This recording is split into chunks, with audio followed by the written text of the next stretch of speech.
One of the biggest marriage killers of today, social media.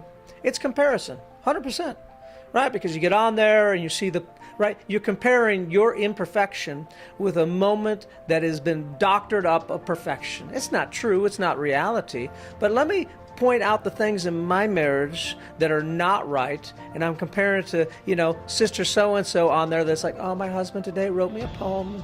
We went down a little stream, he paddled me, and we kissed with the sunset, and you're like, well, my husband took me to the Arby's, and you're comparing that, which that's not even true. It's not even reality. It's just a made-up thing to try and get some likes. So here's the thing. The Bible talks about don't compare, but instead be able to rejoice in what you do have. Be thankful for what you do have, the good characteristics of your spouse. Don't compare your spouse with a made-up spouse. Don't compare your spouse with a Hollywood spouse or a Netflix spouse.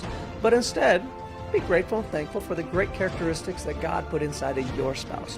And when I learn to have that gratefulness and that thankfulness and I stop comparing, all of a sudden, I become excited. I become joy. Matthew talks about this. The book of Matthew talks about that if you look at the light, you'll be full of light. But if you look for the darkness, you'll be full of dark.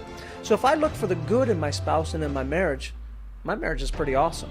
But when I begin to focus on what we don't have and what's wrong in our marriage, then I'll be full of darkness. I encourage you, look to the good, not to the bad.